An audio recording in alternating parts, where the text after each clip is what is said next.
My name is Emily Carter, and the night my entire life changed started with a sound so small I almost didn't get up to answer it, a knock sharp and out of place against the steady roar of a winter storm. The wind rattled the windows of my little cabin in Ashford, Maine, while the rain pounded the tin roof like it was trying to break through. I'd been curled up on my old plaid couch, drowning in freelance design listings on my laptop, wearing the same flannel shirt I'd owned since college. I thought I was settling into another quiet night alone. I was wrong. When I opened the door, the cold hit me first, then I saw it. A baby carrier soaked through, sitting in the middle of my porch like some forgotten delivery. Inside was a tiny girl swaddled in a pale yellow blanket, eyes wide and unblinking, fixed on me as if she already knew I was her last chance. She didn't cry. She didn't move. She just stared. A folded note was wedged under the blanket, ink bleeding from the rain. I recognized the handwriting instantly. Rachel, my older cousin, the family's resident storm cloud. I can't do this. She's yours now. Before I could shout her name into the darkness, I caught the glow of taillights disappearing down the dirt road. She was gone. In that moment, I knew there was no calling anyone to fix this. Not my parents, who'd cut Rachel off years ago and never missed a chance to remind me I didn't fit their mold. Not anyone else in our fractured family. It was just me, a baby I didn't know, and a storm that wasn't going to stop anytime soon. I didn't have a crib. I didn't have formula. I didn't even have a plan. But I had one thing I couldn't ignore, the gut-deep certainty that I wasn't going to let this child spend another second alone in the cold. I carried her inside, shutting the storm out behind us. And as the wind howled against the cabin walls, I told myself this was temporary, that I'd figure it out in the morning. But deep down, I already knew better. This wasn't just one night. And as you'll see in what happened next, by the time the sun came up, the storm outside was nothing compared to the one I was about to step into. I wish I could tell you I woke up the next morning with a plan, but the truth is I barely slept. Every time the baby, still just the baby in my head, shifted in the makeshift bed I'd made from a laundry basket and folded blankets, my heart jumped. The rain had stopped by sunrise, but inside my mind was still spinning like a storm that refused to quit. I made coffee, sat at the small kitchen table, and tried to make sense of the mess.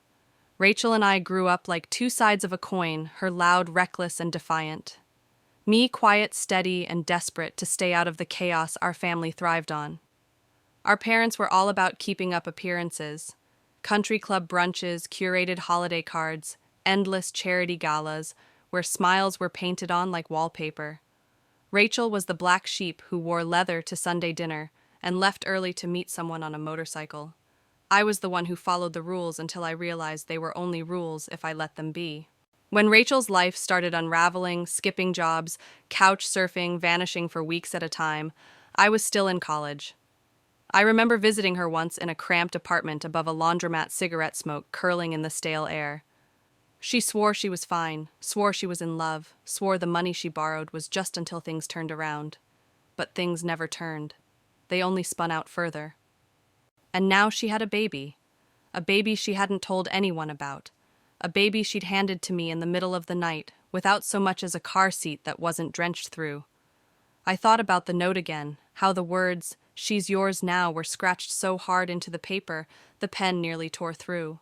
I picked up my phone again and scrolled through my contacts, thumb hovering over names I hadn't dialed in years. Calling my parents again was pointless. Reaching out to Rachel was impossible. I didn't have her current number, and even if I did, what would I say? Come get your daughter. The echo of my mother's voice from last night was still in my ears. Handle it quietly. Translation: don't make this our problem. So I did the only thing I could think of. I started moving. I wrapped the baby in my warmest spare blanket and drove into town. The old grocery store had a small baby aisle, but I still ended up at the big box store 20 miles away for diapers, formula, and bottles. I must have looked like I was shoplifting from how many times I stopped in the aisle, just to reread the labels, trying to figure out which one wouldn't upset her stomach. Back home, I fed her, slowly watching her tiny mouth work around the bottle like she'd been starving for days. She didn't fuss, just stared at me with those deep, unblinking eyes that made me feel like I was being weighed on some invisible scale. I had no idea if I measured up. By mid-afternoon, the reality started sinking in. This wasn't temporary. There was no ticking clock counting down to when Rachel would knock on my door and say she'd changed her mind. The way she left quick, silent, and without looking back told me all I needed to know. I tried to think practically. How would I work? How would I pay rent? My freelance projects weren't exactly steady, and my part-time job at the hardware store barely covered groceries. I pictured walking into my boss's office with a baby on my hip, asking for understanding. I already knew how that would go. It wasn't just the money, though. It was the weight of knowing I was the only one standing between her and a world that had already failed Rachel. Our family could pretend all they wanted, but I knew the truth. When someone didn't fit their perfect picture, they cut them out and acted like the hole was never there. That night, as I rocked her in the old armchair by the window, I realized I couldn't even call her the baby forever. I studied her little face in the glow of the lamp, tiny button nose, soft wisps of hair curling near her ears. She deserved a name. Something that wasn't just handed down, something that was hers and ours alone. I remembered reading once that the winter solstice marked the return of light after the longest night. That had been just a few days ago. "Lila," I whispered, "it means night, but you'll be my light." She blinked once, slow and deliberate, like she approved. And just like that, it was settled. I didn't know what tomorrow would bring, but I knew this much: I wasn't going to let her disappear into the same darkness that swallowed Rachel. Not while I had breath in my body. And if you've ever stood at the edge of a decision that scared you to death but felt more right than anything you'd ever done, you'll understand why I didn't look back.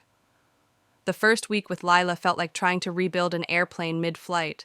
No manual, no safety net, just sheer stubbornness, and the hope that my instincts wouldn't fail us both. My little cabin, already small, now looked like a baby supply store exploded inside. Diapers stacked on the table, formula cans lining the counter, and the laundry basket turned crib parked beside my bed. I had no idea babies could generate so much laundry. By day 3, the reality of my work situation hit hard. My hardware store job had already been shaky. I was still in the probation period, and when I called to say I couldn't come in because of an unexpected family emergency, my manager's voice went flat. "We can't keep someone who's not reliable, Emily. We'll send your last check." Just like that, the tiny bit of stability I'd been clinging to was gone. I tried to dive into freelance design work, reaching out to old clients and picking up any gig I could find: logo tweaks, menu layouts for diners, even a pet portrait commission that paid in cash. But working with an infant was a lesson in patience I didn't know I needed. Lila seemed to have a sixth sense for knowing exactly when I was about to hit send on an email or line up the final design she'd cry, or need a change, or just want to be held. And yet, I didn't resent it. There was something grounding about her needs. She didn't care if I landed a client or paid the electric bill on time. All she wanted was to be warm-fed and close. It was the first time in years someone had wanted me for something I could give without having to prove my worth. Still, the nights were brutal. She woke every 2 to 3 hours, and I'd stumble to her side, half asleep, warming bottles, while the cold Maine wind rattled the windows. I'd wrap her in the same yellow blanket she'd arrived in, holding her tiny fingers while she drank. The exhaustion was a constant fog, but there were moments: her first sleepy smile, the way her small hand curled around mine that cut through it like sunlight. One night, while she was feeding, I caught myself whispering, "I have no idea what I'm doing, kid, but we're going to make it." I didn't know then how much that promise would come to define everything. Around day 5, I found the only piece of paperwork Rachel had left in the carrier: a half-filled birth certificate application. The father's name line was blank. The only details were Lila's birth date, December 21st, and the city, Boston. No hospital, no pediatrician, nothing else to go on. I thought about trying to track Rachel down, but every scenario ended the same. She'd either be gone again in a week, or worse, she'd want to take Lila back without any ability or intention to care for her. That's when I knew. This wasn't temporary. Whether I was ready or not, I was Lila's mother now. I tried calling my parents one more time, not for help, but for information. Maybe they knew where Rachel was. Maybe they had an address. My father answered this time. I barely got 2 sentences out before he cut me off. "Emily, your cousin, made her choice. Don't drag us into her mess. Handle it yourself." Then he hung up. It was almost a relief, at least. Now I knew I couldn't expect anything from them. With every cold shoulder from family, the bond between Lila and me tightened. On the seventh night, the wind howled outside, but inside we were cocooned in our own little world. She was in her new crib, a second-hand find from the thrift store I'd scrubbed clean and painted soft blue. I sat nearby sketching a design for a client and glanced over to see her eyes flutter shut. For the first time, she looked completely at peace. That's when it hit me I wasn't just keeping her alive. I was giving her something Rachel had never given either of us: safety. And in that moment, I realized that maybe, just maybe, I was the one being saved too. Because sometimes the family you need doesn't come from bloodlines or last names. Sometimes it arrives on your doorstep in the middle of a storm, and you have to choose whether to close the door or let them in forever. The years that followed didn't pass quietly. They roared by in a blur of sippy cups, paint-smeared clothes, and late nights where I'd be juggling design deadlines with Lila asleep on my lap. She grew faster than I could keep up each stage, bringing new challenges, new joys, and new fears. By the time she was 5, the cabin didn't feel like a makeshift home anymore. It felt like ours. The walls were lined with her artwork paper suns with too many raised stick figure families that always had just the two of us, and bright smears of color that she insisted were abstract. My tiny kitchen table became both her art station and my office desk. I'd be sketching a logo while she sat beside me, tongue between her teeth, carefully drawing a cat that somehow looked like a dinosaur. There were moments when money got painfully tight. I took on every project I could, designing wedding invitations, painting store signs by hand, even doing seasonal decorations for the diner in town. The diner job was my favorite because Lila would come with me, sitting in a booth with crayons while I worked. She'd charm the regulars, trading her latest drawing for a free slice of pie. But it wasn't just about survival anymore. I was building a life that felt right. Lila thrived in ways I didn't expect. She was quick with a joke, fiercely independent, and always ready to try something new: soccer painting, even baking cookies that somehow turned out salty and sweet at the same time. When she turned 8, she asked if she could join the local youth soccer league. I signed her up, and from the first practice, I knew we'd found her thing. Watching her chase the ball across the field, hair flying, cheeks flushed, I felt this rush of pride I couldn't put into words. She wasn't just good, she was fearless. Every milestone felt like a victory, not just for her, but for me too. Her first goal in soccer. The first time she rode her bike without training wheels, wobbling like a baby deer before finding her balance. The first time she got up in front of her class to read a story she'd written herself. Each one was proof that I was doing something right, even if I was figuring it out as I went. We made traditions that were just ours. Saturday mornings meant pancakes shaped like animals, badly shaped, but she never complained. Friday nights were for movie marathons with popcorn and mismatched blankets. And every year, on December 21st, her birthday, we'd stay up late, light candles, and talk about how even the longest night of the year can bring light. Still, there were quiet moments that reminded me how fragile it all could be. Once, when she was 9, she asked why her other mom never called or visited. I told her the truth in the gentlest way I could, that sometimes people can't be who we need them to be, and that it had nothing to do with her. She nodded, but I could see the questions still swirling in her eyes. I think that's why I worked so hard to be present for every single thing. I didn't want her to ever doubt that she mattered, that she was loved, that she belonged. I didn't want her to feel the kind of absence I'd felt growing up, sitting at long dinner tables where the conversation flowed around me like I wasn't even there.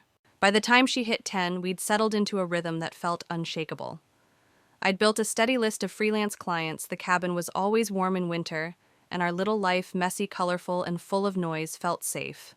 And that's exactly when the knock came. The kind of knock that doesn't belong to friends or neighbors. Loud, demanding, certain. I remember freezing in the middle of tweaking a design on my laptop, knowing before I even opened the door that nothing good waited on the other side.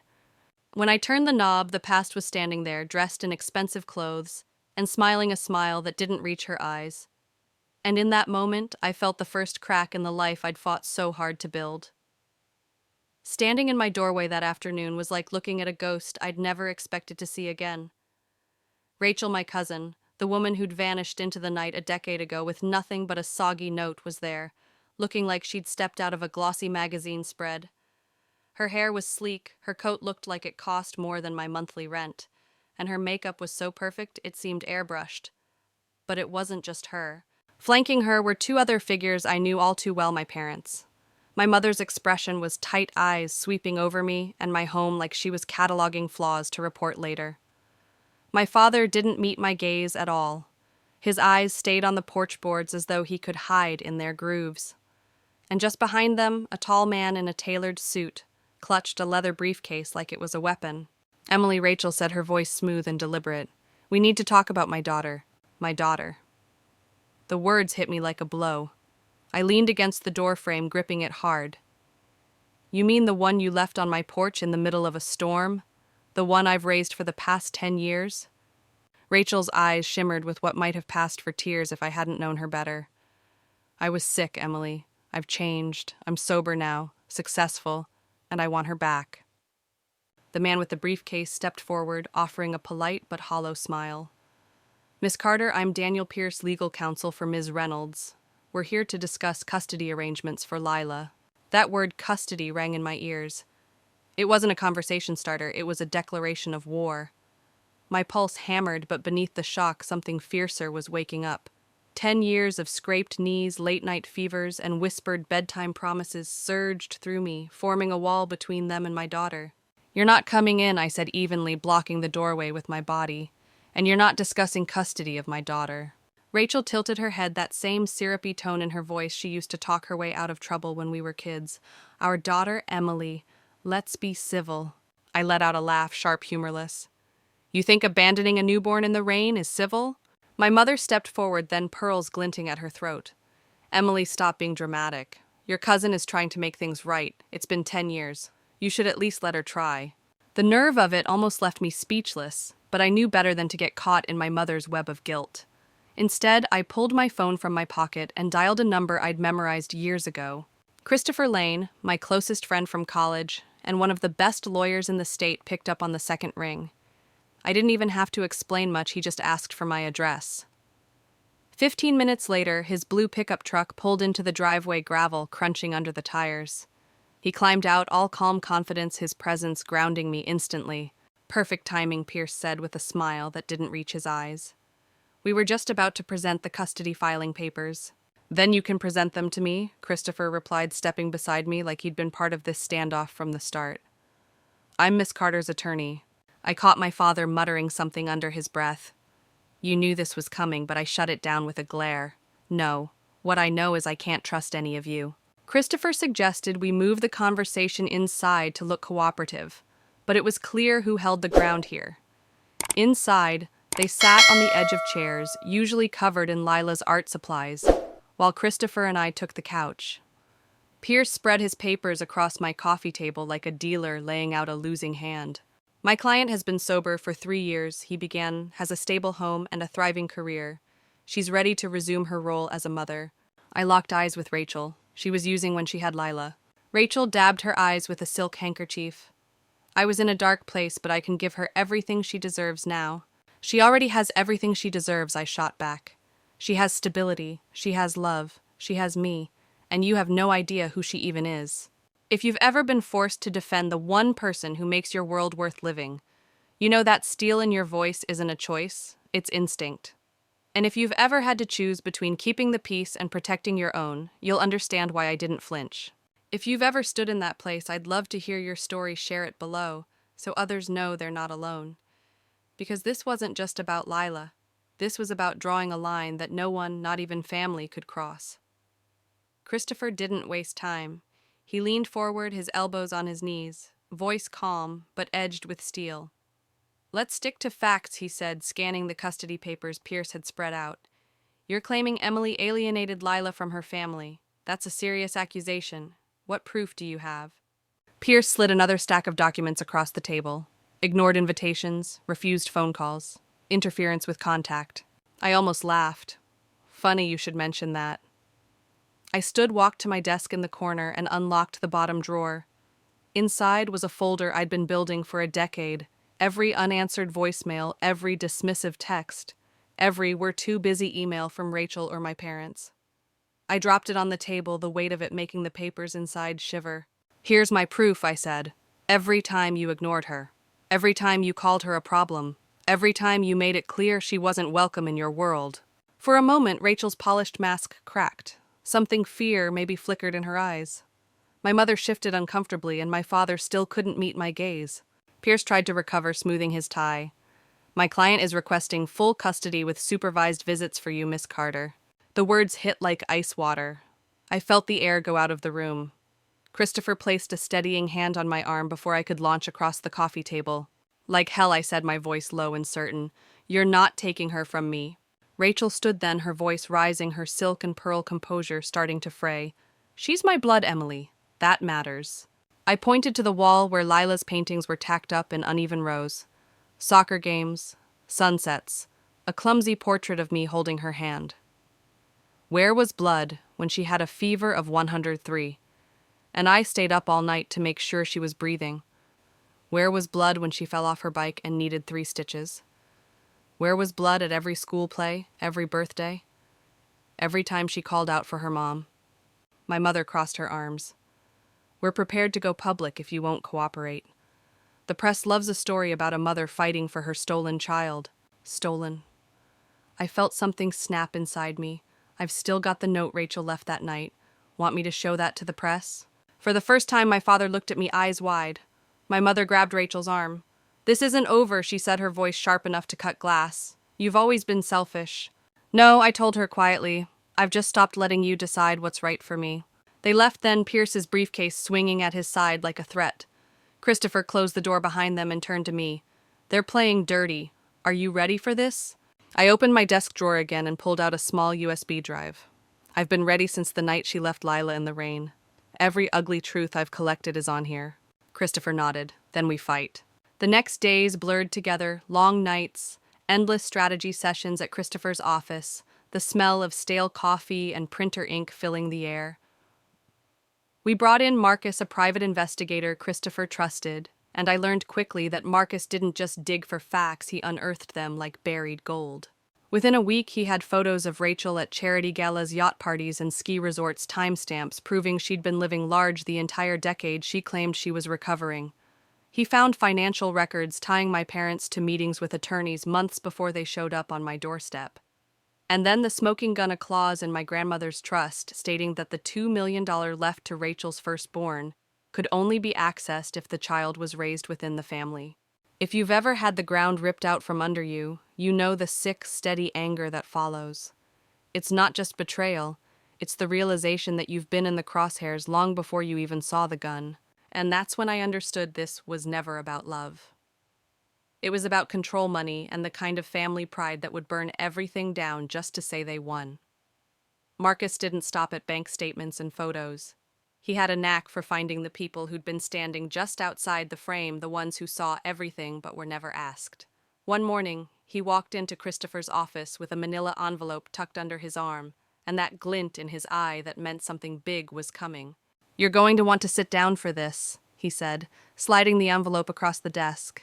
Inside were stills from security cameras, snapshots from parties, and receipts that painted a timeline so airtight it was suffocating.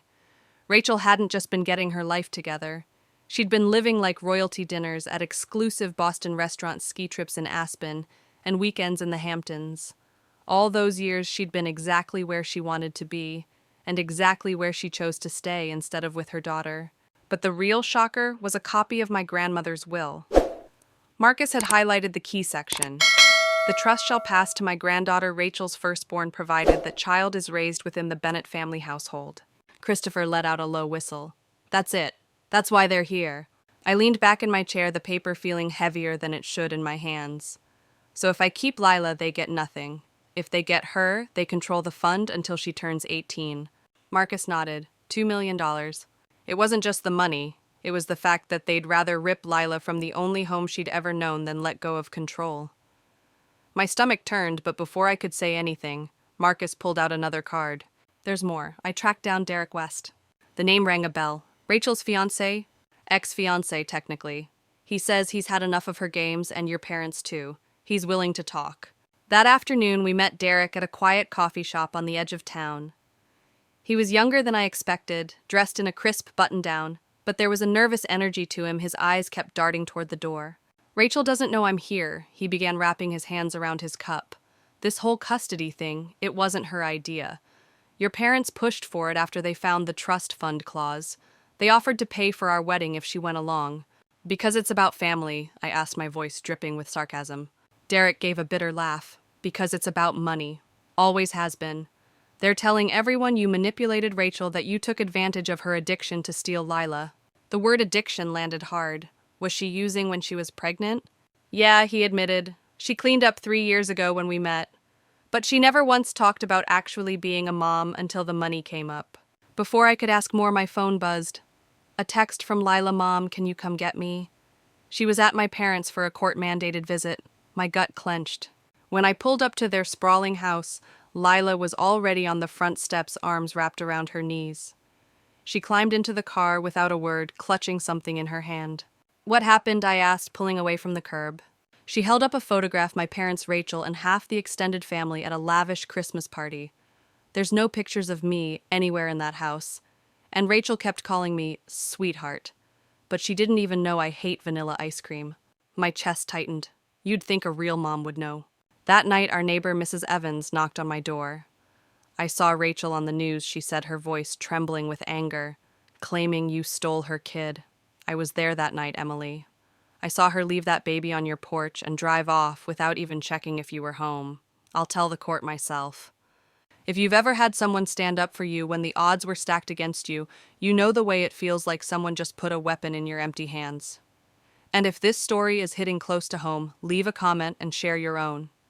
Because when the fight is about protecting the person you love, most every ally matters. It was late, the kind of quiet where even the trees seemed to hold their breath, when Lila finally asked the question I'd been dreading for years. We were in the kitchen, the faint hum of the fridge filling the silence, her sketchbook open in front of her. She'd been working on a drawing of us holding hands under a giant heart, but her pencil stilled halfway through.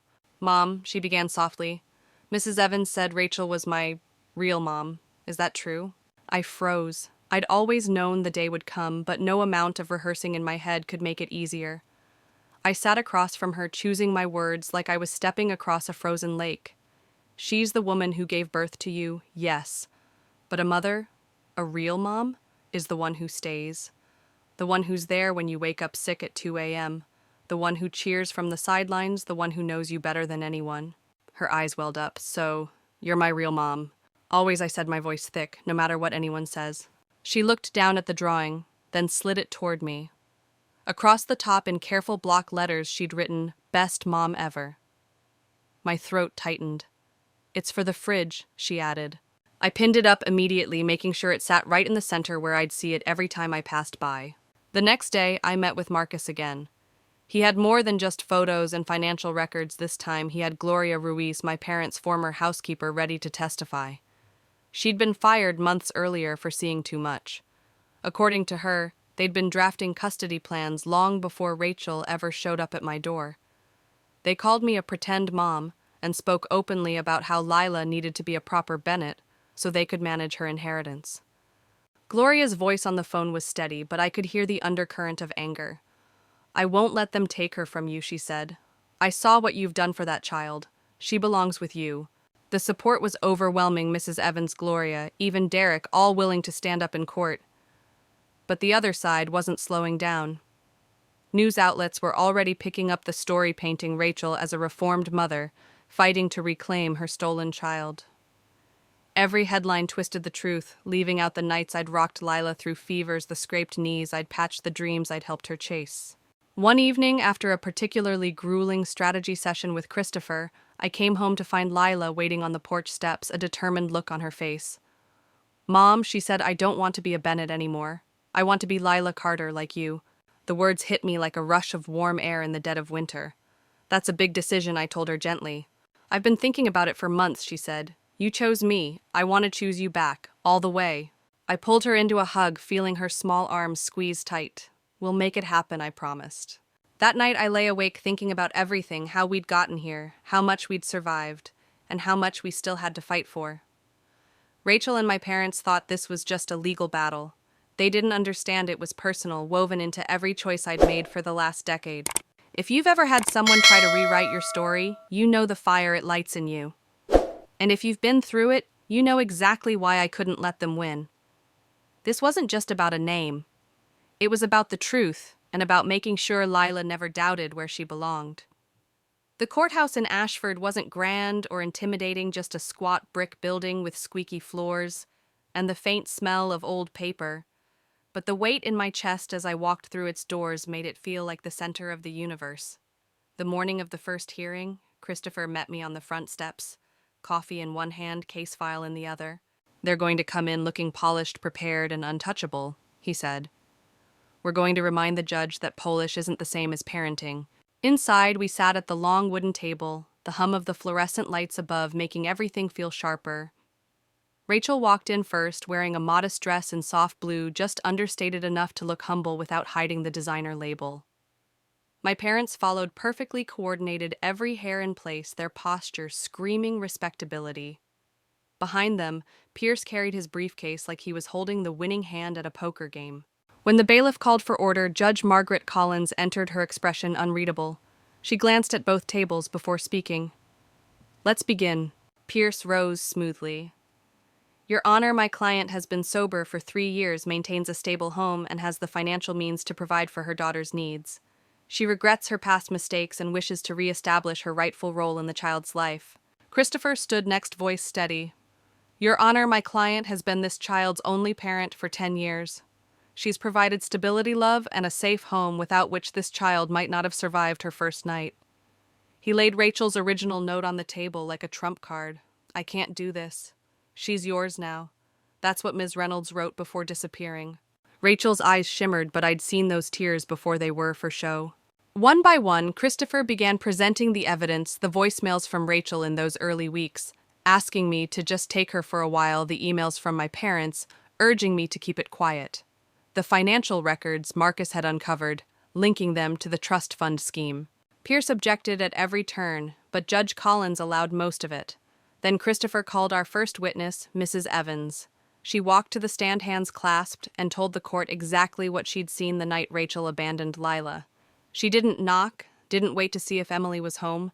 She just left the baby in the rain and drove off. Gasps rippled through the courtroom. Pierce tried to frame it as misinterpretation, but Mrs. Evans didn't waver. Next came Gloria Ruiz, her voice firm as she described the documents she'd found in my father's study, drafted custody plans, financial projections for managing the trust fund. "They said Emily had her fun playing mommy," she testified. "That it was time to make Lila a proper Bennett."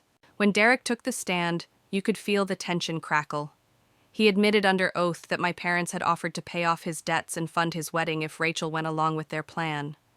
"It wasn't about Lila," he said flatly. "It was about money." Pierce tried to spin it, but Christopher ended the exchange with one simple question. "Mr. West, in your personal opinion, who is Lila's mother?" Derek didn't hesitate. "Emily Carter, always has been." If you've ever sat in a room where the truth is finally spoken out loud after years of being buried, you know how it feels like the first real breath after holding it far too long. Walking out of that courtroom that day, I knew we'd drawn blood. But I also knew the fight was far from over. And if you've ever been in that position, you'll understand why my grip on Lila's hand was tighter than ever. This was our life they were playing with, and I wasn't about to let them win. The second hearing came faster than I expected, and with it, the moment I'd been both dreading and preparing for the cross-examination. This was when the other side would try to twist every part of my life into proof that I was unfit. Christopher had warned me about it. They'll go after your finances, your single status, anything that makes you look unstable. Stay calm. Don't give them the reaction they want. Rachel was called to the stand first. Pierce guided her through a carefully rehearsed testimony, how she had been young and overwhelmed, how she'd sought treatment and rebuilt her life. She spoke about her home in Boston, her stable income, the private school she could enroll Lila in. On the surface, it was perfect. Then it was Christopher's turn. He walked up slowly, a faint smile on his face, and asked a question so simple it seemed harmless. "Ms. Reynolds, what's Lila's favorite color?" Rachel blinked. "Pink, I think." Christopher didn't flinch. "She hates pink. It's purple. She's been saying it since she was 5. He kept going. "What is she allergic to?" Nothing that I know of." "She's allergic to strawberries. Had a reaction when she was 3, ended up in the ER. You weren't there." One by one, he asked the questions that only a parent who'd been present could answer: her best friend's name, the position she played in soccer, the kind of book she liked to read before bed. Rachel fumbled through each one, her confidence thinning with every wrong answer. By the time Christopher finished, the room was so quiet I could hear the ticking of the courtroom clock. The gap between giving birth and being a mother had never felt wider. When it was my turn, Pierce came at me hard. "Ms. Carter, isn't it true you've struggled financially for most of Lila's life?" "Yes," I said, holding his gaze. "I've also paid every bill, kept a roof over her head, and been there for her every single day." "Isn't it true you've never been married?" "True, but that doesn't make me less of a parent." He tried to paint my life as unstable, my work as unreliable, my single status as a liability. But each question only gave me another chance to make one thing clear. Lila wasn't just surviving in my care, she was thriving. Then came the moment I'd been waiting for. Christopher asked to admit a piece of evidence, the original note Rachel had left that night, still creased and stained from the rain. I watched the judge's eyes narrow as she read it. Finally, Christopher played a recording. Marcus had captured Derek's voice clear as day. "Once we get the kid, we access the trust fund. Pay my debts. Who cares if she stays with her mom and dad?" The room shifted. My parents' faces went pale. Rachel's hand tightened around the edge of the witness stand. Judge Collins leaned forward. "I've heard enough for today. We'll reconvene for closing arguments." As we packed up, Christopher leaned close and murmured, "That was the turning point. If you've ever had to fight for someone you love, you know the moment when the tide finally starts to turn. You feel it in your bones, not as a victory yet, but as the first crack in the wall they've built against you. And if you've ever been in that moment, you know why I walked out of the courthouse that day with my head high. Because this fight wasn't just about keeping Lila, it was about making sure no one could ever question who her real mother was again." Closing arguments were set for the following week, but the days in between felt like a pressure cooker. Every time my phone buzzed, I half expected it to be some new tactic from Rachel's side. A smear in the press, a last-minute witness, anything to shake me before we went back into that courtroom. Christopher warned me that the endgame could get ugly. "They know they're losing ground," he said. "When people like this feel control slipping, they get desperate." He was right. The morning of the final hearing, Pierce came in with a stack of glossy photos. He passed them to the judge with a self-satisfied look. "Evidence of Ms. Carter's unstable environment," he announced. I felt my stomach twist, but when I looked at the photos, I almost laughed. They were snapshots of my little cabin, Lila's soccer cleats kicked off in the hallway, paint jars on the kitchen table, blankets piled on the couch from our last movie night. They weren't signs of neglect, they were signs of life. Christopher stood adjusting his tie. "Your Honor, what you see here is a home where a child feels safe enough to leave her cleats in the hallway, where she has the space to create art, where she knows her mother will be beside her on that couch at the end of the day." He didn't stop there. He reminded the court that Rachel had never attended a single school conference, never taken Lila to the doctor, never even known her favorite color. He laid out the trust fund scheme in plain, sharp terms. "This case isn't about love. It's about money and control. And my client will not allow this child to be used as a pawn." Pierce tried to counter, painting Rachel as a woman seeking redemption, a family simply wanting to reconnect. But the judge's eyes had that same steely focus as before, and I knew she'd already drawn her conclusions. When it was my turn to speak, my voice trembled at first, but steadied as I looked over at Lila sitting quietly in the back with Mrs. Evans. "Your Honor, I didn't plan for this. I didn't ask to be a mother. But from the moment Rachel left her on my porch, I chose her every day in every way. I chose her when it meant losing my job. I chose her when my own family turned their backs on me. I chose her when it was hard, when it was scary, when I had no idea what tomorrow would look like. And I will keep choosing her for the rest of my life." Rachel wouldn't meet my eyes. My parents stared straight ahead, their expressions frozen. Judge Collins took a long pause before speaking. "In my 30 years on the bench, I have rarely seen such a transparent attempt to manipulate both this court and a child. The petition for custody is denied with prejudice. I am also ordering an investigation into the misuse of the trust fund and issuing a temporary restraining order, no contact with Ms. Carter or the child without going through legal channels." The gavel came down sharp and final. I felt the air rush out of me, my knees nearly giving way. Christopher squeezed my shoulder. "It's over," he said quietly. But I knew it wasn't just relief. I felt it was resolve. Because winning in court didn't erase the damage they'd tried to do, and it didn't mean they wouldn't try again someday. It just meant we'd proven once and for all that Lila's life wasn't theirs to claim. If you've ever had to fight tooth and nail for someone you love, you know that victory doesn't always feel like a celebration. Sometimes it feels like standing guard at a door you'll never let them open again. And if you know that feeling, hit that like button and tell me in the comments, because those are the fights that shape who we are. We walked out of that courthouse into a crisp Maine afternoon, the kind of day where the sky is so clear it almost hurts your eyes. Christopher carried the case file under one arm like it was just another day at the office, but I could tell from the way his shoulders eased that he was carrying the same weight I was finally setting down. Rachel and my parents didn't linger. They swept past us with tight jaws, Pierce trailing behind his briefcase, swinging like he wanted it to hit someone. Rachel's perfume clung to the air, sharp and cloying, long after she disappeared down the steps. My mother didn't so much as glance my way. My father did for half a second, but it was the kind of look you give a stranger. I took Lila's hand, and for the first time in weeks, her grip wasn't tense. She was grinning tentatively at first, then brighter when she saw that I was smiling too. "So, does this mean it's really over?" she asked. "It means they can't take you away," I said. "Not now, not ever." When we got home, Mrs. Evans dropped off a plate of still warm cookies as a victory present, though she insisted they were just because she'd been baking anyway. Lila and I curled up on the couch, our mismatched blankets tangled around us, and for a while we didn't talk about court, or lawyers, or trust funds. We just talked about her upcoming soccer game, her new art project for school, and what kind of pancakes she wanted for breakfast the next morning. But later that night, when she was in bed and the house was quiet, I sat at the kitchen table with the old manila folder I'd been building for 10 years. Every scrap of proof, every record, every letter. I thought about burning it, letting the weight of all that anger turn to ash. But I couldn't. Not yet. Some wounds don't close just because a judge says they should. A few days later, Christopher called. The investigation into the trust fund is moving fast. The ethics board is also looking into Pierce's role. And I heard your parents are selling the Boston townhouse. Running, I said automatically. It's what they do when the picture-perfect image cracks. The local paper ran a headline, "Custody Case Uncovers Family Trust Fund Scheme." Seeing it in print was surreal. For years, my parents' reputation had been bulletproof. Now they were just another scandal in a town that loved to gossip. Rachel texted me that night. "I'm sorry. I know it doesn't fix anything, but you deserve to hear it." I stared at the screen thumb hovering over the keyboard. Part of me wanted to reply to unload everything I'd been carrying since that night she left Lila in the rain. But another part, the wiser part, knew there was nothing left to say. I deleted the draft and blocked her number.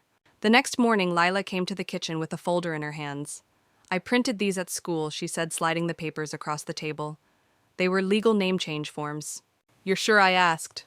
"More sure than I've ever been," she said. "You chose me, Mom. I want to choose you back, all the way." We filled them out together side by side with the morning sun spilling across the table. It felt like more than paperwork. It felt like sealing something we'd known all along. If you've ever had someone try to rewrite your family, you know the power of saying no, this is ours. And if you've been there, you know why that morning signing those forms felt like the real victory. Because names aren't just words, they're a promise. And ours was finally written in ink. Since the court case ended, life has been a careful dance of healing and moving forward for both Lila and me. Changing her last name to Carter wasn't just a legal act. It was a declaration of identity, a way of saying this is who we are, despite everything that tried to pull us apart. We celebrated quietly with just the two of us and a few close friends who had been our steady anchors. Lila's friends from soccer came over with cupcakes, and we made a big deal out of hanging her new birth certificate on the fridge next to the drawings that had always told our story. It was a small victory, but to us it felt like the first real step in a new beginning. The road hasn't been easy. The media frenzy had faded, but whispers still followed us around town, judgment disguised as concerned questions about the real story. But in the quiet moments at home, when Lila laughs so hard she snorts or falls asleep with her head on my shoulder, those doubts melt away. I've also started volunteering with a local support group for families affected by addiction and abandonment. Sharing my story has become part of my healing, and hearing others' stories reminds me we're not alone in this fight. Our experiences, as painful as they are, have power to heal, to educate, and to connect. One afternoon, as we were baking cookies for a fundraiser, Lila looked up and said, Mom, do you think Rachel will ever really be sorry? I didn't have a perfect answer. I just shook my head gently. Sometimes people can't give us what we need, no matter how much we want them to. She nodded thoughtfully and went back to stirring the batter. But we have each other. Exactly. That's the truth that carries me forward. Family isn't just about DNA or shared history. It's about choosing who stands beside you, who lifts you up, and who loves you fiercely even when the world doesn't understand. And as for Rachel and my parents, the trust fund has been frozen pending investigation, and their attempts to interfere have been legally blocked. They've quietly sold their Boston townhouse and moved away from town. Whether they'll ever change or come back into Lila's life is something only time will tell. But for now, I'm focused on what matters most, giving Lila a childhood filled with love, stability, and the freedom to be herself. If this story has touched you, if you've ever had to fight for your family, or felt the sting of abandonment, I want to hear from you. Share your story in the comments so others know they're not alone. Because our voices together are stronger than any obstacle.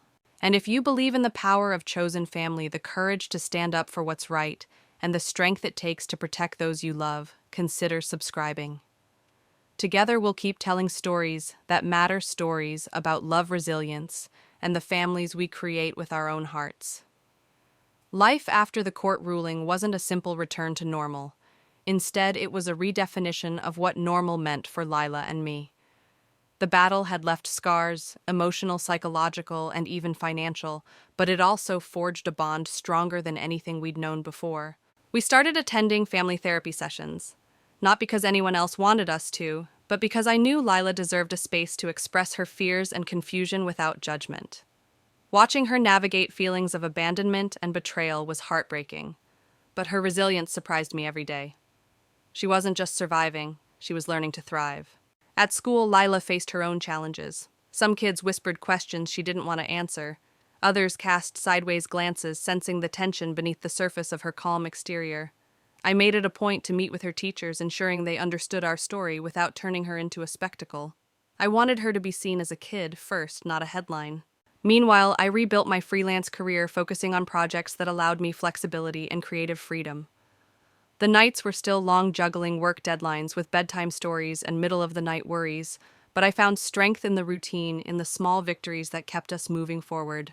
One evening, as Lila was packing her backpack for a weekend soccer tournament, she paused and looked at me. "Mom, do you think people will ever understand what we went through?" I smiled, feeling the weight of the question. Some will and some won't. But what matters is who we are now, not what others think. She nodded thoughtfully and gave me a quick hug before heading out the door. That moment reminded me that healing is a journey, not a destination. Throughout all of this, I've become more vocal about the issues that affected us: parental abandonment, addiction, and the complicated dynamics of family loyalty. I've spoken at local events and online forums, hoping our story can shed light on the silent struggles so many face. The more I share, the more I realize that vulnerability can be a source of strength. If you're watching this and feeling alone, remember that your story matters. Your experiences, your pain, and your triumphs can inspire others. Don't be afraid to reach out, to connect, and to let your voice be heard. As we continue on this path, Lila and I are learning that family isn't always about who gives birth to you. It's about who chooses to stand by you, fight for you, and love you unconditionally. And in that, we've found our truth. If this resonates with you, I invite you to subscribe, join our community, and share your own stories of resilience and love. Together, we'll build a space where no one has to face their battles alone. Thank you for being part of this journey. Looking back now, I realize that the battle for Lila's custody was more than just a legal fight. It was a fight for identity, for belonging, and for the very definition of family. My name is Emily Carter, and for 10 years, I've been more than just a caretaker. I've been a mother in every sense that matters. From the moment I found Lila on my doorstep during that stormy night, everything changed. I went from living a quiet, uncertain life to one filled with scraped knees, sleepless nights, and immeasurable love. We created a life in a small Maine town, away from the judgments and cold shoulders of a family that never truly accepted us. When Rachel and my parents returned, seeking to take her away, it was a shock, a cruel reminder of how fragile the life we built really was. But I knew one thing with absolute certainty: No amount of money, status, or manipulation could replace a decade of love, sacrifice, and unwavering commitment.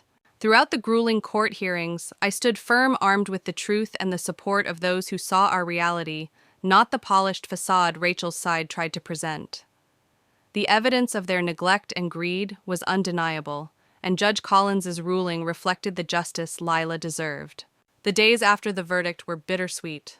We celebrated the victory, but I knew the real work was just beginning. Helping Lila heal, carving out a space where she felt safe to be herself, and rebuilding our lives on our own terms. When Lila chose to change her last name, it was more than a legal formality. It was a powerful affirmation of her identity and our bond. It was a statement that family is made, not just born. If there's one thing I want you to take away from our story, it's this: family isn't always about blood. It's about the people who stand by you through storms, who fight for you when the world turns its back, and who love you unconditionally. If you've ever felt abandoned, betrayed, or like you had to fight for your place in the world, know that you're not alone. Our stories connect us, and through sharing we find strength. Before we close, I want to invite you to join this community, not just as a viewer, but as someone who believes in the power of chosen family resilience and hope. Subscribe, share your experiences in the comments, and together we'll keep telling stories that inspire and heal. Thank you for walking this path with us.